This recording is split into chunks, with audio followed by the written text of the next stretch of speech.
Dear friends, आज हम लोग शुरू करने वाले हैं आरएमबी का चौथा चैप्टर। ठीक है, चौथा चैप्टर का नाम है दोष और उनके मूल कारण, यानी defects and their root causes. ठीक है, आज हम इस वीडियो में क्या एक्सरसाइज जो चौथा वाला है, पांचवा वाला, छठवा वाला, आज हम इन तीनों टॉपिक को कवर कर देंगे क्योंकि कल इसका पेपर है।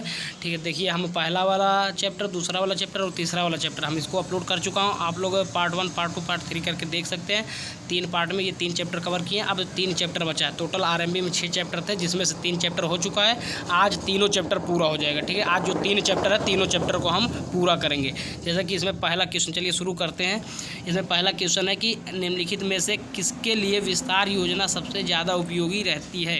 ये 4 ऑप्शन दिया, चारों ऑप्शन कौन सा सही ये बताना है। तो इसमें जो दूसरा ऑप्शन सही है वो धातु की लात, यानी जो धातु की लात है ये क्या होगा, सही है। इसमें पहला का कौन सा ऑप्शन सही हो जाएगा, दूसरा ऑप्शन यानी बी ऑप्शन सही है। अब दूसरा वाला क्वेश्चन देखते हैं। कह रहा है कि 9 mm से 12 mm इस्पात की छड़ों या इस्पात चैनलों के साथ सहयोग तथा आबद्ध, यानी ये खाली स्थान, इसमें चारों ऑप्शन में कोई एक ऑप्शन सही होगा जिसको भरना कह रहा रहती है। तो इसमें दूसरा का जो धातु की लात होगा यही क्या होगा, सही होगा। कहने का मतलब इसमें कौन सा ऑप्शन सही है, धातु की लात यानी बी ऑप्शन।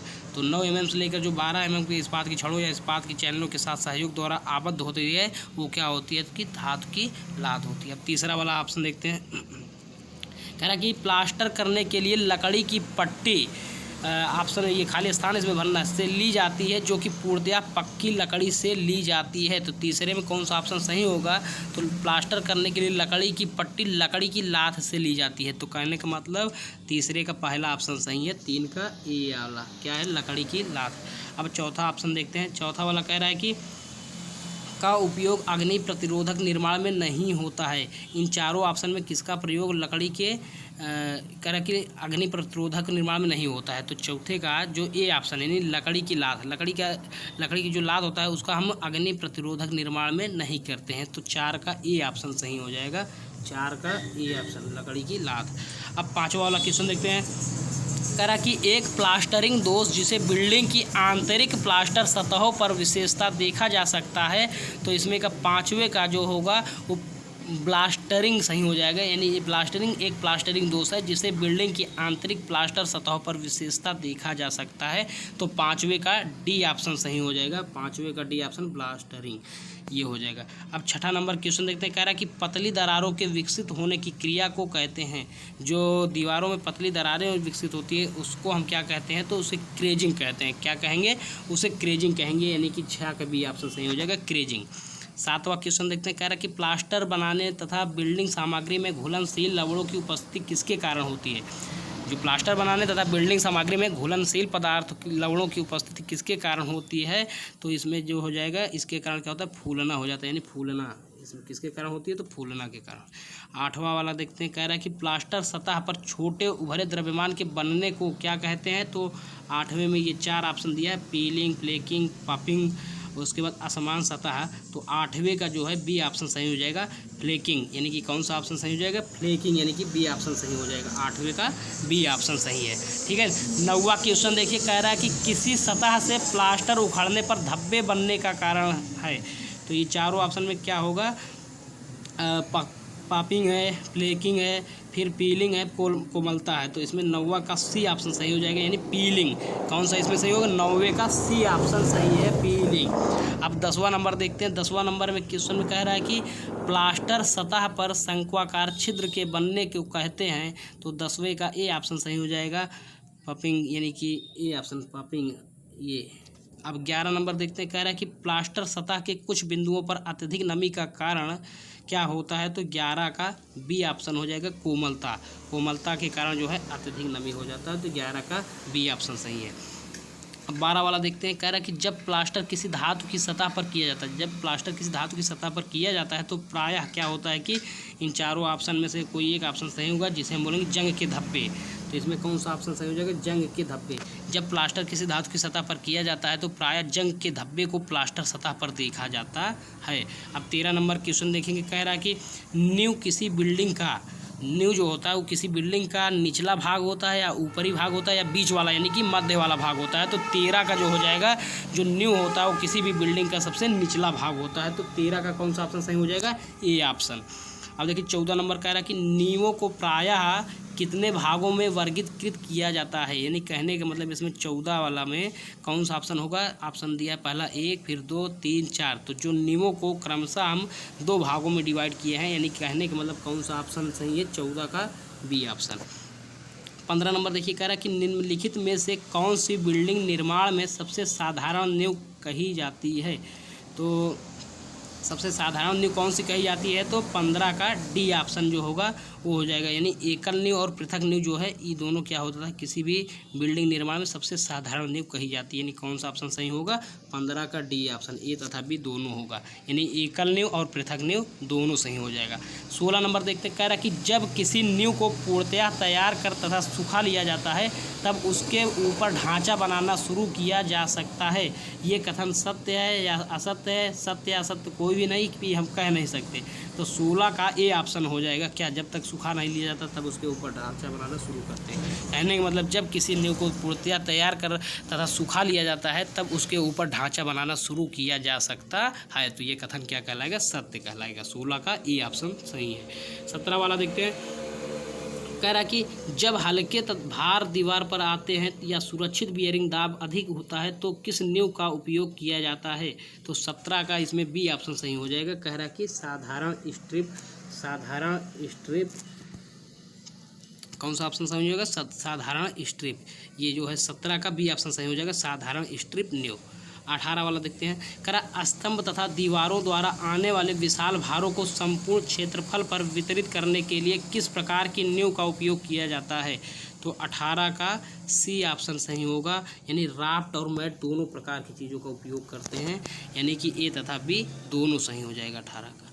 फिर कह रहा है 19 नंबर क्वेश्चन, जल भराव क्षेत्र के लिए मृदा पर भार की सीमा कितने किलो न्यूटन पर मीटर स्क्वायर होती है। तो 19 में 4 ऑप्शन दिया है, तो इसमें जो होगा 50 से 60 किलो न्यूटन पर मीटर स्क्वायर सही हो जाएगा। यानी 19 का कौन सा ऑप्शन सही है, 19 का डी ऑप्शन सही है। 20 नंबर देखेंगे, 20 नंबर क्वेश्चन में कह रहा है कि जब मृदा पर एक समान भार आता है तो कौन सी विधि का उपयोग मृदा की बियरिंग सामर्थ्य को बढ़ाने के लिए किया जाता है। तो 20 का जो है बी ऑप्शन सही होगा। यानी हम राफ्ट नींव का उपयोग करते हैं। कौन सा, राफ्ट नींव। ऑप्शन है ग्रिलेज नींव, उसके बाद राफ्ट नींव, फिर उल्टी मेहराब नींव, फिर है मैट नींव। तो इसमें जो है दूसरा ऑप्शन सही हो जाएगा, राफ्ट नींव क्या होगा, सही ऑप्शन हो जाएगा।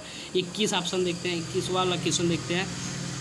कह रहा कि नींव बनाने के लिए साधारणतया भूमि में एक गड्ढा खोदा जाता है। ये सत्य है या असत्य है, या सत्य अथवा असत्य कोई भी नहीं है, या फिर हम कह नहीं सकते।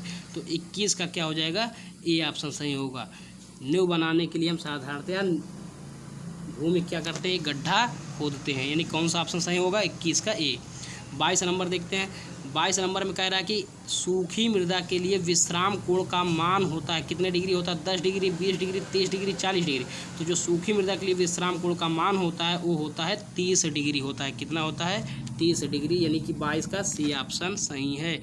अब 23 नंबर क्वेश्चन देखते हैं, कह रहा है किसी बिल्डिंग में नमी को रोकने के लिए किस विधि का उपयोग करते हैं। पहला ऑप्शन दीमक रोधी, जल रोधी, जंग रोधी, नमी रोधी। तो 23 में कौन सा ऑप्शन सही होगा, किसी बिल्डिंग में नमी को रोकने के लिए। ध्यान दीजिए, नमी को रोकने के लिए क्या है, ऑप्शन 4 ऑप्शन है, दीमक रोधी, जल रोधी, जंग रोधी, नमी रोधी। तो दीमक को रोकने के लिए दीमक रोधी का प्रयोग करते हैं, जल को रोकने के लिए जल रोधी का प्रयोग करेंगे, जंग को रोकने के लिए जंग रोधी का प्रयोग करेंगे।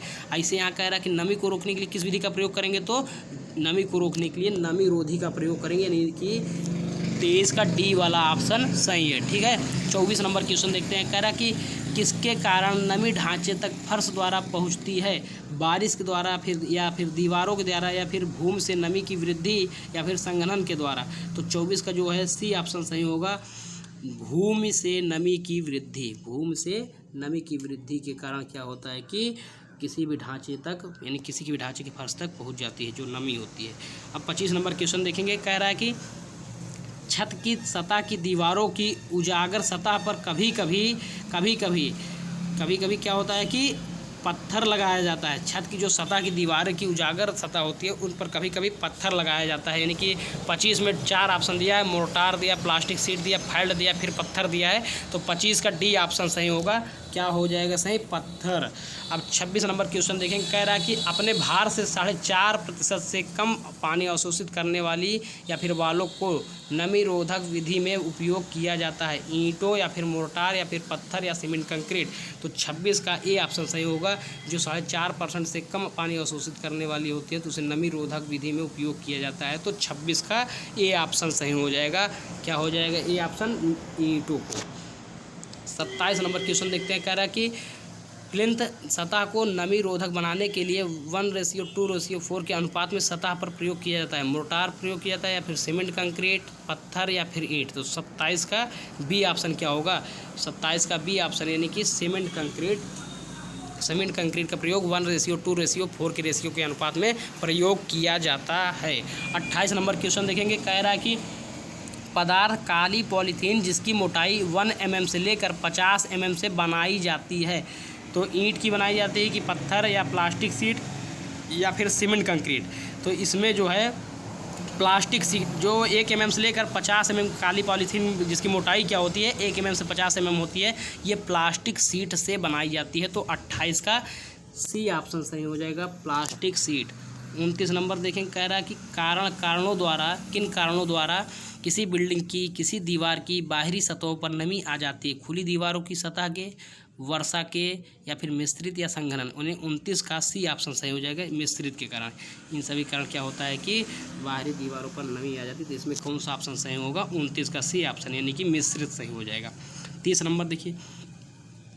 कह रहा कि अल्प अभिकल्पित रसोई में नमी का मुख्य स्रोत है। नमी का मुख्य स्रोत है तो ऑप्शन ये देखिए 4 ऑप्शन में वर्षा के कारण, संघनन के कारण, दीवारों की खुली सतह या फिर मिश्रित कारण। तो 30 का बी वाला ऑप्शन सही हो जाएगा। संघनन के कारण क्या होता है कि नमी आ जाता है। बी ऑप्शन सही है, संघनन के कारण। कौन सा ऑप्शन सही है? संघनन के कारण। ये बी ऑप्शन सही हो जाएगा। ठीक है। 31 नंबर देखते हैं। कह रहा है कि एक लोचदार पदार्थ है जो कि दीवारों की चौड़ाई के अनुरूप रोल के रूप में आसानी से मिलती है। तो 4 ऑप्शन दिया है। तो इसमें जो बिटुमन फेल्ट्स होगा यानी डी ऑप्शन होगा, ये सही है। 31 का डी ऑप्शन। 32 वाला देखते हैं। कह रहा है कि को अर्ध कठोर पदार्थ कहते हैं। यह नमी रोधी अभेद परत बनाना है। यानी कि इसमें 4 ऑप्शन दिया। गर्म बिटुमन, मैस्टिक डामर, बिटुमन फिल्टस, फिर दिया धातु की चादरें। तो 32 का इसमें बी वाला ऑप्शन जो दिया है 32 का बी ऑप्शन यानी कि मैस्टिक डामर जो होगा ये क्या होगा? सही होगा, यानी 32 का बी ऑप्शन हो जाएगा। फिर 33 नंबर में कह रहा है कि एक लोचदार पदार्थ है जिसे कंक्रीट या मोर्टार की सतह पर लगाया जाता है। तो 33 का बी ऑप्शन जो है गर्म बिटुमन। तो गर्म बिटुमन को लगाया जाता है, मोर्टार की सतह पर लगाया जाता है। फिर 34 वाला ऑप्शन देखेंगे। कह रहा है कि सीसा, तांबा तथा एल्युमिनियम की कौन सा उपयोग एक नमी रोधी झिल्ली के रूप में किया जाता है? तो 34 का ए ऑप्शन यानी धातु की चादरों, यानी कि क्या होगा? धातु की चादरों के रूप में प्रयोग किया जाता है। कहने का मतलब सीसा, तांबा तथा एल्युमिनियम की धातु चादरों का उपयोग एक नमी रोधी झिल्ली के रूप में किया जाता है, धातु की चादरों से। ठीक है।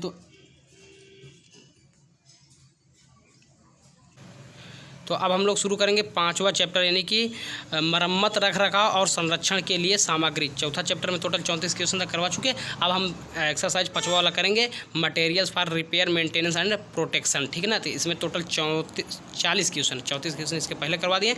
इसमें टोटल 40 क्वेश्चन दिया है। 40 क्वेश्चन कर लेंगे, उसके बाद एक चैप्टर और रह जाएगा बस। टोटल 6 चैप्टर आरएमबी में है। अगर आप इतने 6 चैप्टर में अप्रॉक्सीमेट ज़्यादा से ज़्यादा 240 क्वेश्चन होगा। अगर आप इतने तैयार कर लेते तो आपका 50 क्वेश्चन जो आएगा एग्जाम में वो जरूर आप कर लेंगे इसमें से। ठीक है। तो चलिए शुरू करते हैं। कह रहा कि निम्न में से कौन सा कोड दीमक रोधी नियमों की जानकारी देता है?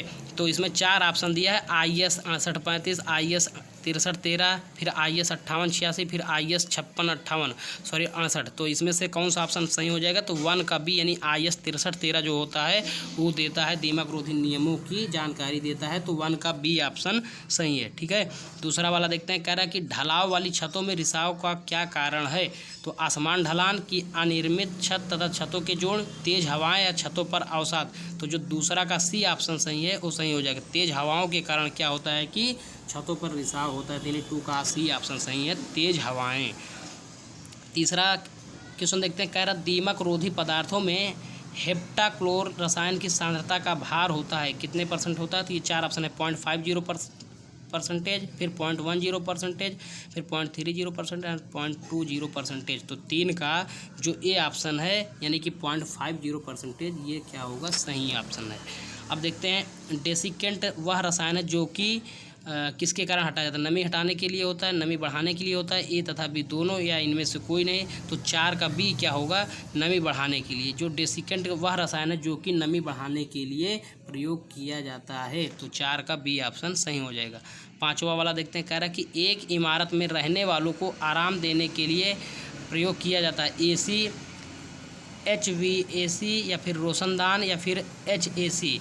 तो 5वें का बी ऑप्शन यानी HVAC क्या होगा? सही ऑप्शन हो जाएगा 5वें का बी ऑप्शन, HVAC। ठीक है ना, 5वें कौन सा ऑप्शन सही है? HVAC।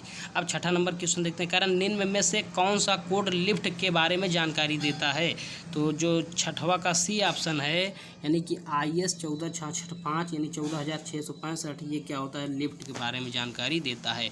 यानी कि कौन सा कोड लिफ्ट के बारे में जानकारी देता है? तो IS 14665 लिफ्ट के बारे में जानकारी देता है। अब 7वां नंबर क्वेश्चन देखते हैं, कह रहा है कि एक ढाल का ढलान से अधिक नहीं होना चाहिए, 1/35 या 1/20, 1/15 एंड 1/10। तो इसमें से कौन सा ऑप्शन सही हो जाएगा? तो ये जो 1/15 है यानी कि 7 का सी ऑप्शन सही हो जाएगा, 1/15, 7 का सी ऑप्शन सही होगा। अब 8वां नंबर देखते हैं, कह रहा है रोशनदान कितने प्रकार के होते हैं? 2 प्रकार से, 3 प्रकार से, 4 प्रकार से, 5 प्रकार से। तो रोशनदान जो होता है वो टोटल 3 प्रकार के होते हैं। तो 8 का ये ऑप्शन सही है, रोशनदान कुल 3 प्रकार के होते हैं। 9वां नंबर क्वेश्चन देखते हैं, कह रहा है कि एक आग लगाने वाले उपकरण से निम्न में से किसका पता नहीं लगाया जा सकता है? किरणों का, ऊष्मा का, प्रकाश का, धुएं का। तो जब कोई आग लग जाता है किसी उपकरण में तो किसका पता हम नहीं लगा सकते हैं? तो 9 का सी ऑप्शन, प्रकाश का हम पता नहीं लगा सकते हैं, बाकी किरणों का, ऊष्मा का और धुएं का पता लगा सकते हैं। तो सी ऑप्शन क्या होगा? प्रकाश का। फिर कह रहा है 10वां नंबर क्वेश्चन, कंक्रीट की सामर्थ्य कितने डिग्री सेल्सियस तापमान पर कम हो जाती है? 500 डिग्री सेल्सियस या 300 डिग्री सेल्सियस, 200 डिग्री सेल्सियस या फिर 600 डिग्री सेल्सियस। तो 10 का जो है डी ऑप्शन यानी कि 600 डिग्री सेल्सियस पर किसी भी कंक्रीटिंग का सामर्थ्य जो होता है वो कम हो जाता है। अब फिर कह रहा है कि 11 नंबर क्वेश्चन, लिफ्ट की क्षमता ज्ञात करने के लिए एक व्यक्ति का भार 65 किलोग्राम लिया जाता है, ये कथन सत्य है अथवा असत्य है? तो ये क्या है क्वेश्चन? ये वाला असत्य हो जाएगा, ये इसमें असत्य हो जाएगा। लिफ्ट की क्षमता ज्ञात करने के लिए एक व्यक्ति का भार 65 किलोग्राम लिया जाता है, ये ऑप्शन क्या हो जाएगा? इसमें असत्य हो जाएगा। सत्य और असत्य 2 ऑप्शन था। 12 नंबर देखते हैं, कह रहा कि DPM का पूर्ण प्रपत्र है यानी DPM का पूरा नाम क्या है? DPM stands for. तो ये 4 ऑप्शन दिए, चारों ऑप्शन में जो चौथा वाला ऑप्शन है डैम्प रोधी मेम्ब्रेन यानी कि डी ऑप्शन सही है। ठीक है ना, डैम्प प्रूफ मेम्ब्रेन यानी कि 12 का डी ऑप्शन सही है। कौन सा सही हो जाएगा? 12 का डी ऑप्शन। डैम्प रोधी पदार्थ पहला वाला ऑप्शन था, डैम्प रोधी मिक्स दूसरा था, डैम्प रोधी मेंबर ये तीसरा था, और डैम्प रोधी मेम्ब्रेन क्या था? चौथा ऑप्शन। तो इसका पूरा जो नाम होगा DPM का डैम्प रोधी मेम्ब्रेन यानी कि डी ऑप्शन सही है। 13 नंबर देखते हैं, 13 नंबर में कह रहा है कि यदि मृदा सूखी है तो फर्श की सतह के लिए DPC के साथ लिया जाता है, धातु लिया जाता है या बलुई मिट्टी, कंक्रीट या फिर महीन रेत। तो 13 का बी ऑप्शन हो जाएगा, बलुई मिट्टी ली जाती है। अगर जब कोई भी मृदा है अगर उसकी जो फर्श है अगर सूखे तो उसके लिए जो DPC का हम प्रयोग करते हैं बलुई मिट्टी का प्रयोग करेंगे। ठीक है, 14 नंबर क्वेश्चन देखते हैं, कह रहा है कि ज़मीन से नमी ऊपर की तरफ बढ़ती है, ये कथन सत्य है अथवा असत्य है? तो ज़मीन से नमी ऊपर की ओर बढ़ती है, ये कथन क्या है? सत्य है, यानी कौन सा ऑप्शन सही हो जाएगा? 14 का ए ऑप्शन। 15 नंबर देखते हैं, 15 नंबर में कह रहा है कि छत स्लैब पर DPC की ऊपरी सतह पर क्या दिया जाता है? टाइल्स, कंक्रीट, रबर सीट या फिर PCC। तो इसमें से 15 का ये ऑप्शन यानी टाइल्स सही हो जाएगा। कौन सा ऑप्शन सही हो जाएगा? पहला ऑप्शन सही होगा, टाइल्स। 15 का ये ऑप्शन सही है, टाइल्स सही है। अब फिर देखते हैं DPC, 16 नंबर क्वेश्चन देखेंगे, कह रहा है कि DPC पदार्थों को वर्गीकृत किया जा सकता है। तो DPC को हम कितने प्रकार से वर्गीकृत कर सकते हैं? तो 2, 3, 4, 5। तो 16 का ए ऑप्शन जो होगा 3, ये सही हो जाएगा। तो DPC को हम 3 प्रकार से वर्गीकृत करते हैं। अब देखते हैं 17 नंबर क्वेश्चन कह रहा है कि डीपीसी पदार्थों का लचीला होना अनिवार्य है जहां पर तापी आदान प्रदान हो, ये कथन सत्य है अथवा असत्य है। तो ये कथन क्या कहलाएगा? सत्य कहलाएगा। कहने का मतलब डीपीसी जो पदार्थों का लचीला होना अनिवार्य होता है। 18 नंबर क्वेश्चन देखें, कह रहा है निम्न में से अर्ध डीपीसी पदार्थों का उदाहरण है प्लास्टिक चादरें, सीमेंट कंक्रीट, डामर या फिर पत्थर। तो 18 का सी ऑप्शन जो होगा डामर, ये क्या होगा? डीपीसी के अर्ध डीपीसी पदार्थों का उदाहरण होता है। 19 नंबर क्वेश्चन देखते हैं, कह रहा है कि प्लिंथ लेवल को डीपीसी के लिए किस ग्रेड का कंक्रीट प्रयोग किया जाता है? तो जो प्लिंथ लेवल को डीपीसी के लिए जो ग्रेड का कंक्रीट प्रयोग किया जाता है वो होता है M15 यानी कि इसमें का डी ऑप्शन क्या हो जाए? सही हो जाएगा, M15। अब देखते हैं 20 नंबर कह रहा है आरसीसी को वर्गीकृत किया जा सकता है, कितने तरीक़ों से हम वर्गीकृत कर सकते हैं? 2, 3, 4, 5। तो आरसीसी को हम 2 प्रकार से वर्गीकृत कर सकते हैं। तो कौन सा ऑप्शन सही होगा इसका? 2। अब पहला ऑप्शन सही होगा यानी 2। 21 नंबर क्वेश्चन देखते हैं, कह रहा है कि पूर्व प्रबलित कंक्रीट ढांचों में प्राथमिक समस्याओं के द्वारा ब्रिज डैक, स्पैन, जकड़ या रिज टूट सकते हैं। क्या टूट सकते हैं? तो 21 का जो जकड़ है यानी कि जो जकड़ होता है वो इसके द्वारा टूट सकता है, ठीक है ना। तो इसमें कौन सा ऑप्शन सही हो जाएगा? सी ऑप्शन 21 का। अब देखते हैं 22 नंबर ऑप्शन में, कई कारणों से ढांचे के पुनर्वास की आवश्यकता होती है, सही कथन छांटो। पहला ऑप्शन दिया कि पर्यावरण प्रभाव, तनाव के प्रभाव, फिर संपीड़न के प्रभाव, फिर कह रहा है कि अंतराल के प्रभाव। तो 22 का जो ए ऑप्शन है पर्यावरण के प्रभाव, ये वाला सही हो जाएगा ऑप्शन। कौन सा सही हो जाएगा? पर्यावरण के प्रभाव, यानी कई कारणों से ढांचे के पुनर्वास की आवश्यकता सही होती है, जो सही कथन है उसको छांटना। तो इसमें पर्यावरण क्या हो जाएगा? प्रभाव, ये सही ऑप्शन है। 23 ऑप्शन देखते हैं, 23 वाला क्वेश्चन, पुनर्वास की समस्या क्या है? पुनर्वास की क्या समस्या है? तो पहला ऑप्शन है अद्वितीय, फिर जलमग्न, फिर पंक्ति, फिर सतही। तो 23 का ये ऑप्शन जो होगा अद्वितीय, ये सही हो जाएगा। 23 का ये ऑप्शन सही है। अब आगे देखते हैं, कह रहा है कि पूर्व प्रबलित कंक्रीट ढांचों को सही प्रकार बनाए रखने के लिए सर्विस व्यवस्थाओं का प्राथमिक कार्य होता है। क्या होता है? तो 4 ऑप्शन है, रख रखाव अभियंता, अभिकल्पन अभियंता, सतह अभियंता, संरचनात्मक अभियंता। तो इसमें का पहला ऑप्शन सही हो जाएगा, क्या होगा? रख रखाव अभियंता। इसमें का पहला ऑप्शन सही हो जाएगा। फिर कह रहा संरचनात्मक कंक्रीट स्लैब पैनल की मरम्मत किसके द्वारा की जाती है? तो 4 ऑप्शन दिया है, इन चारों में जो दूसरा ऑप्शन है बाह्य बांधो, तो बाह्य बांधो यानी बी की 25 का बी ऑप्शन सही हो जाएगा। फिर कह रहा 26 नंबर क्वेश्चन में संरचना की छाप कितने प्रकार की होती है? तो संरचना की छाप जो होती है वो टोटल 2 प्रकार की होती है। ऑप्शन में पहला दिया 3, फिर 4, 2, 6। तो इसका जो है तीसरा ऑप्शन यानी कि 2, ये सही हो जाएगा। अब 27 नंबर क्वेश्चन देखते हैं। 27 नंबर क्वेश्चन देखेंगे।